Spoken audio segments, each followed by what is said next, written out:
سورہ صافات آیت نمبر 106. اعوذ باللہ من الشیطان الرجیم. بسم اللہ الرحمن الرحیم.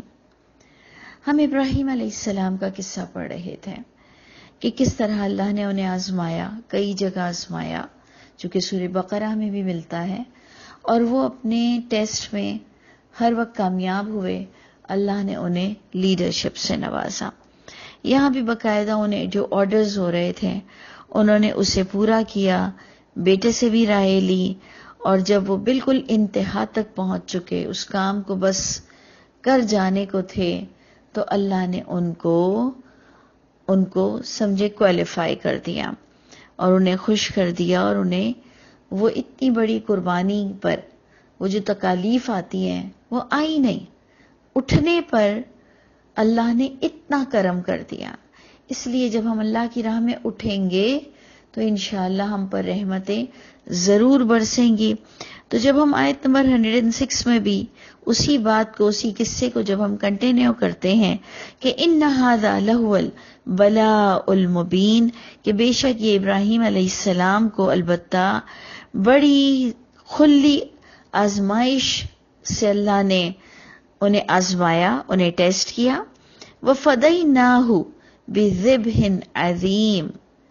اس میں ہم پوری سٹوری لاتے ہیں کہ جب وہ ذبح کر رہے تھے تو ایک دھمبا آ گیا یا ایک جانور آ گیا، اور پھر انہوں نے اس کو ذبح کیا اور وہ فدیہ بن گیا. دیکھیں قرآن سے یہ سٹوری ثابت نہیں ہو رہی ہے، قرآن سے بس اتنا ثابت ہو رہا ہے، جبکہ ہم خود بھی قربانی کے قائل ہیں، ہم خود بھی حج کی قربانیاں کرتے ہیں. ہمارے یہاں کلچرلی جو بقرہ عید پر قربانیاں ہوتی ہیں، ہمارے یہاں صدقات ویسے ہی یوں ہی غریبوں میں کھلائے جاتے ہیں، کیونکہ ہم ویجیٹیرین تو ہے نہیں، ہم گوشت کھانے کے عادی ہیں جو اللہ نے حلال قرار دیا ہے. تو اس لیے کسی کمپلیکس کا ہم کو شکار بھی نہیں ہونا، لیکن کسی ایسی سٹوری کی طرف بھی نہیں جانا جس کا اللہ نے نہیں بتایا، کیونکہ مجھے بہت ڈر لگتا ہے کہ اللہ فرماتے ہیں کہ یہ اتنا بڑا گناہ ہے اور یہ شیطانی عمل ہے کہ ان تقولوا علی اللہ ما لا تعلمون. یہ شیطانی عمل ہے کہ تم وہ باتیں اللہ پر کرو جس کا اللہ نے تمہیں علم نہیں دیا. اور جب شیطان کسی پہ حاوی ہو جائے تو آپ کو میں نے ہمیشہ کہا اس کو کوئی ایسے فری ہینڈز نہیں دیے گئے ہیں کہ وہ اپنی مرضی سے کسی پہ طاری ہو جائے. ہماری شیطانیت پر وہ ہم پر طاری ہوتا ہے اور ہم بھی شیطان بن جاتے ہیں. تو کہیں ایسا نہ ہو کہ ہم جھوٹ بول بول کر ایک تو اتنے یوزڈ ٹو ہو جائیں، بغیر تصدیق کے بات کرنا ہمارا مشغلہ یا ہمارا سٹائل ہو جائے، اس کے بغیر ایسا لگتا ہے کہ جیسے قرآن نہ سمجھا جاتا ہے، نہ سمجھایا جا رہا ہے، جبکہ نہ ہسٹری کوئی دین ہے. اور اللہ کی کتاب آپ کے پاس کافی مواد ہے جو آپ کو اللہ کی رضا تک پہنچا دے گی. یہ اللہ کا وعدہ ہے. اللہ کہتے ہیں ان فی ذالک لآیات لأولی الالباب، بے شک اس کتاب میں اولو الالباب یعنی عقل والوں کے لیے بھی انف مواد ہے. ان فی ذالک لآیات لقوم یوقنون، یقین رکھنے والی لوگوں کے لیے بھی انف مواد ہے، غور و فکر کرنے والوں کے لیے بھی، نصیحت سے کام لینے والوں کے لیے بھی، عقل استعمال کرنے والوں کے لیے بھی، دیکھنے والوں کے لیے بھی، سننے والوں کے لیے بھی. یعنی اللہ تعالیٰ نے ہر کیٹیگری کو پکار کر کہا کہ ان فی ذالک لآیات لقوم یؤمنون، ایمان والوں کے لیے اس میں انف مواد ہے. تو بات تو یہ چل رہی تھی کہ کس طرح ابراہیم علیہ السلام نے اپنی قوم اور اپنے باپ سے باقاعدہ ڈیبیٹس کی، انہیں کس وزڈم کے تحت اللہ کی راہ کی طرف بلایا، اور کس طرح جب وہ ان کی جان کے پیچھے پڑ گئے تو پھر انہیں وہاں سے چیک آؤٹ ہونا پڑا. پھر اللہ نے انہیں بڑھاپے میں اولاد دی، پھر انہیں اولاد کی طرف سے بھی آزمائش آئی، اور پھر وہ اس پر بھی پورے اترے کہ انہیں اپنے بچے کو ذبح نہیں کرنا پڑا. اللہ فرماتے ہیں یہ ایک بہت ہی ظاہر سی کھلی آزمائش تھی. وَفَدَيْنَاهُ بِذِبْحٍ عَظِيمٍ. میرا نظریہ اس آیت کو پڑھنے کا یہ ہے کہ وہ فدیناہ، یعنی انہوں نے اتنا بڑی قربانی کے لیے جو اٹھے وہ فدیہ بن گیا، جو ان کے لیے ذبح عظیم، اتنی بڑی جو ذبیحہ ہے یہ ان کا فدیہ بن گیا، ان کا عمل۔ دیکھیں فدیہ کیا ہوتا ہے کہ اللہ تعالیٰ کی کتاب بتاتی ہے کہ اگر آپ نے جھوٹی قسم کھائی ہے تو اتنا فدیہ دینا ہے، اگر آپ نے احرام میں شکار کر لیا ہے تو اتنا فدیہ دینا ہے، آپ نے بیوی کو زہار کیا ہے اتنا فدیہ دینا ہے، آپ نے روزہ نہیں رکھا ہے اور آئندہ رکھنے کی کا ارادہ ہے، ٹائم بینگ نہیں رکھا کسی وجہ سے، تو اتنا فدیہ دینا ہے۔ یعنی کس طرح سے اللہ فدیہ دیتے ہیں، دلواتے ہیں، پینلٹی ہے، کمپنسیشن ہے، ہر چیز ہمیں ملتی ہے۔ تو ان کا یہ جو عمل ہے یہ میرے ایمان کے مطابق، میرا ایک ایمان میں نے قرآن سے بنایا ہے کہ ہر انسان پر جنت حاصل کرنے کے لیے ہر تھوڑے دن سے کوئی آزمائش آئے گی، اور جب وہ اس کو کوالیفائی کرے گا تو اللہ اس کے لیے آگے کی زندگی کو سہل کر دیں گے، اس کو کامیاب کریں گے، اور انشاءاللہ مرنے سے پہلے اس کی NOC جنت کی جاری کر دی جائے گی، مرنے سے پہلے، کیونکہ مرتے دم تک ہی آزمائشیں ہونی ہیں، مرنے کے بعد کوئی آزمائشیں نہیں ہونی ہے۔ تو مرنے سے پہلے جنت میں جانے کے لیے صرف کلمہ پڑھنا تو کافی ہے نہیں۔ اللہ تعالیٰ کلیئر سورہ عنکبوت میں اور جگہ جگہ بتاتے ہیں کہ کیا تم سمجھتے ہو کہ کلمہ پڑھ کر جنت میں چلے جاؤ گے؟ کیا یہ اپنے روزے نماز کر کے جنت میں چلے جاؤ گے؟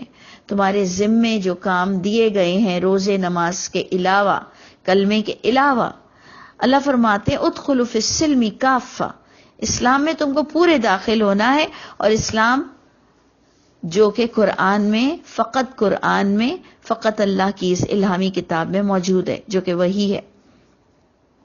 اور آپ کو اور مجھ کو ہر تھوڑے دن سے کوئی ٹیسٹ ملے گا، چاہے میں اور آپ کتنا بچ لیں، بس ہمیں کوشش پوری یہ کرنی چاہیے کہ جب ہم کانشیس رہیں گے، اللہ کی کتاب کو لوگوں تک پہنچائیں گے، خود عمل کریں گے، تو انشاءاللہ وہ ٹیسٹ میں ہمیں کچھ ہیلپ مل جائے گی۔ اور اگر ہم بیگانی والی زندگی، بے نیازی والی زندگی گزاریں گے اور ہم غفلت کی زندگی گزاریں گے تو وہ ٹیسٹ ہم پر وبال بھی بنے گا، اور بہت چانسز ہیں کہ ہم فیل بھی ہو جائیں گے۔ تو اس لیے یہ کچھ نظریے قرآن ہی سے بنتے ہیں، اور یہ انشاءاللہ آپ قرآن ہی میں پائیں گے۔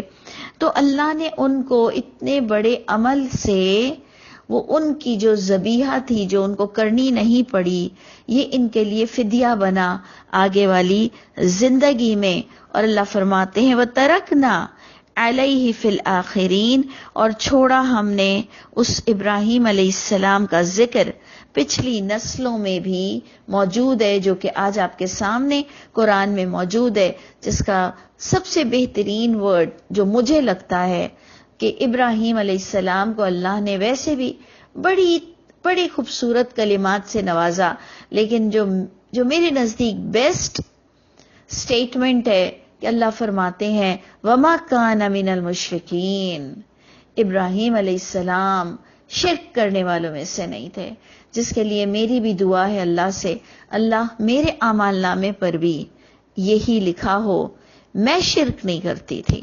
میں نے اے اللہ جہاں کہیں پایا کہ بات کرنا بھی اللہ پہ جھوٹ شرک ہے، دکھاوے کی نماز پڑھنا بھی شرک ہے، اللہ کے قانون کسی غیر اللہ کے لیے توڑنا بھی شرک ہے۔ یعنی میں نے اپنی زندگی میں کوشش کی ہے کہ اس حال میں اللہ سے ملاقات کروں کہ اللہ میرے لیے آپ کے سوا کوئی بڑا نہیں تھا۔ جو ہم اور آپ نماز میں اللہ اکبر کہتے ہیں، میری خواہش ہے کہ یہ ہمارا جو کلمہ ہے اللہ اکبر یہ قبول ہو جائے، کیونکہ یہ صرف ہمارے منہ سے نکلتا ہے، ہم اللہ کو اکبر نہیں جانتے، ہم اپنے نفسانی خواہشات کو کچلنا نہیں جانتے، ہم کو جہاں دل چاہتا ہے ہم غلط کرتے ہیں، ہم ڈر جاتے ہیں، یا ہمیں ضرورت ہی نہیں ہے کہ ہم اتنا زیادہ قرآن کو جانیں کہ ہم اور مشکل میں پڑیں اور بزرگوں کی اور بڑوں کے خلاف چلیں، پھر ہمارے لیے فتوے نکلیں، اس ساری چیزوں سے ہم ڈرتے ہیں۔ کیونکہ ہم اللہ کی ملاقات کو بھول گئے ہیں، اور ہم ویسے بڑی ڈینگیں مارتے ہیں کہ اگر ہم محمد صلی اللہ علیہ وسلم کے دور میں ہوتے تو صحابہ کرام کی طرح جنگ میں اترتے. کوئی نہیں اتر سکتے.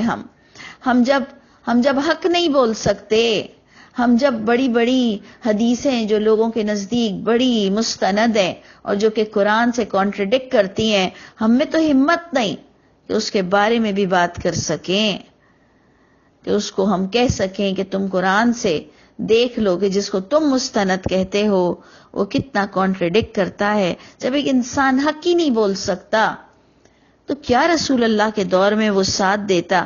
ہم تو پورے ریڈ ہینڈڈ پکڑے جائیں گے. اللہ ہماری پوری کارکردگی ہمارے سامنے رکھ دے گا. اللہ تعالی ہمیں اس دن ذلیل ہونے سے بچائے. تو آپ نے دیکھا کہ ابراہیم علیہ السلام کس سچائی کے ساتھ انہوں نے اپنی قوم اور اپنے باپ کا مقابلہ کیا. اللہ چاہتے تو ہمیں یہ بات ہی نہیں بتاتے کہ ابراہیم علیہ السلام نے بت توڑے. ابراہیم علیہ السلام نے اپنی قوم کو سمجھایا، ابراہیم علیہ السلام نے اپنے باپ کو سمجھایا. اگر اللہ تعالیٰ چاہتے تو ہمیں یہ سٹوری، یہ بات، یہ قصہ، یہ آیتیں بتاتے ہی نہیں.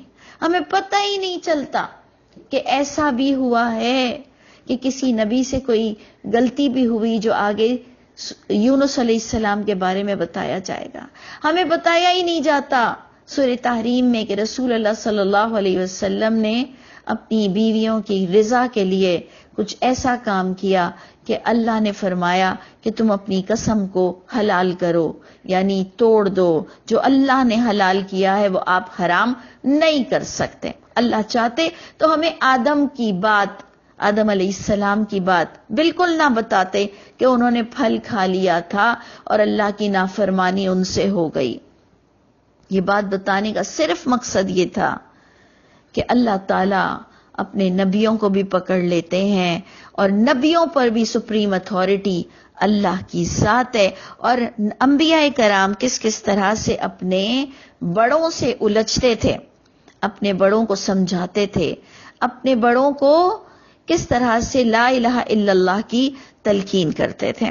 تو جناب یہ ساری باتیں ہمارے لیے سامنے ہیں کہ اللہ نے کس خوبصورت انداز میں کہا سلام علی ابراہیم. سوچئے کہ کاش اللہ ہمارے لیے بھی یہ لفظ استعمال کر لیں کہ سلام ہو ابراہیم علیہ السلام پر. اللہ ہمیں بھی اپنی سلامتی میں رکھے. کذالک نجزی المحسنین، اسی طرح ہم جزا دیتے ہیں محسنین کو. دیکھا آپ نے، جب قوم نے ان کو آگ میں ڈالا اللہ نے وہاں سے انہیں سلامتی دی. جب انہیں بیٹے کو ذبح کرنے کا حکم آیا اللہ نے انہیں اس کام کو کرنے نہیں دیا. تو کیا اللہ مجھ کو اور آپ کو دشمنوں کے حوالے کر دیں گے؟ کیا مجھ کو اور آپ کو اللہ ذلیل کر دیں گے؟ کیا مجھ کو اور آپ کو اللہ اکیلے کر دیں گے؟ ایسا نہیں ہوتا. اور اگر کچھ ہونا بھی ہے اور اگر اللہ کی رضا شامل حال ہے ٹھیک ہے، پھر وہ ہم کو فیوچر پر نگاہ نہیں رکھنی چاہیے. ہمیں اپنے پریزنٹ پر بہت توجہ دینا چاہیے کہ میں جو کروں وہ اللہ کی رضا کے مطابق کروں. میرا فیوچر کیا ہونا ہے کنفرم ہے کہ اگر اللہ کی رضا کے مطابق چل رہی ہوں یا چل رہا ہوں فیوچر اچھا ہونا ہے. بظاہر اگر کوئی فیوچر آپ کو برا نظر آئے گا ٹھیک ہے، اللہ پر چھوڑنا ہے ہم کو، لیکن ہمیں چلنا ہے صحیح اللہ کی رضا کے مطابق. اللہ ہمارے لیے آسان فرمائے. تو اللہ فرماتے ہیں سلام ہو ابراہیم علیہ السلام کی ذات پر. اسی طرح ہم جزا دیتے ہیں محسنین کو. انہم من عبادنا المؤمنین. سوچئے اللہ انہیں کہہ رہے ہیں کہ بے شک وہ ہمارے مومن بندوں میں سے تھا. یعنی انہوں نے اپنے پورے امتحان کو کامیاب کیا، مومن بنے. وبشرناہ باسحاق، اور پھر اللہ نے انہیں بڑھاپے میں اسحاق کی خوشخبری سے نوازا. اور وہ بھی نبیم من الصالحین، وہ بھی نبی بنے، صالحین میں سے تھے. وبارکنا علیہ، اور برکتیں دی ہم نے اس ابراہیم کو بھی. وعلی اسحاق، اور اسحاق کو بھی ہم نے برکتوں سے نوازا. ومن ذریتہما، اور ان دونوں کی اولادوں میں سے کچھ محسن بھی ہیں کچھ نیک بھی ہیں. وظالم لنفسہ مبین، اور کچھ بڑے ظالم ہیں جنہوں نے اپنی نفس پر کھلم کھلا ظلم کیا. تو دیکھیں نفس پر ظلم کھلم کھلا کرنا، یہ کس کو کہتے ہیں؟ کہ جب انسان اپنے نفس پر کھلم کھلا ظلم کرتا ہے، یعنی ایک کتاب کو نماز میں پڑھتا ہے، ایک کتاب کو پیٹھ نہیں کرتا، ایک کتاب کو عزت دیتا ہے، ایک کتاب کو مردوں پہ پڑھتا ہے، یعنی اسے کنفرم پتہ ہی اللہ کی کتاب ہے، یہ وحی کی کتاب ہے، جبکہ ہم نے اس تمام باتوں کے پیچھے آپ کو بات بتایا کہ یہ بغیر سمجھے کتاب پڑھنے کے لیے نہیں آئی، یہ سمجھنے کے لیے آئی، یہ مردوں کے لیے نہیں آئی، یہ دلہنوں کے لیے نہیں آئی، یہ صرف اوپننگ سیریمنی کے لیے نہیں آئی۔ اللہ فرماتے ہیں کہ جو ظالم ہے، جو اپنے نفس پر کھلم کھلا ظلم کرتا ہے، کہ اس کتاب کو بھی مانتا ہے اور اسے سمجھتا بھی نہیں ہے، اور اللہ رسول پر جب جھوٹی حدیثیں پڑھی جائیں تو ججمنٹ بھی نہیں ہے اس کے پاس، یعنی کیا فائدہ ہوا اللہ کی نعمتیں کھانے کا، اللہ کی دی ہوئی جو فیسلٹی ہم اویل کرتے ہیں، اور ہم میں اتنی عقل بھی نہیں کہ اگر ایک شخص اللہ کے رسول پر جھوٹی حدیث بولتا ہے تو ہمارے پاس اتنا بھی علم نہیں کہ ہم ایک انسان کو بتا سکیں کہ تم قرآن کے خلاف جا رہے ہو۔ تو جو اللہ کی کتاب کے خلاف جاتا ہے وہ کھلم کھلا اپنے نفس پر وبال کھڑا کرتا ہے، جس کو کہتے ہیں ظالم لنفسہ مبین۔ اللہ تعالیٰ مجھ کو اور آپ کو ماسٹر مائنڈ بنا دے قرآن سمجھنے کا، اور اللہ تعالیٰ ہمیں لوگوں تک بات پہنچانا نصیب کرے۔ اللہ تعالیٰ ہم سب کو سچوں میں سے کر دے۔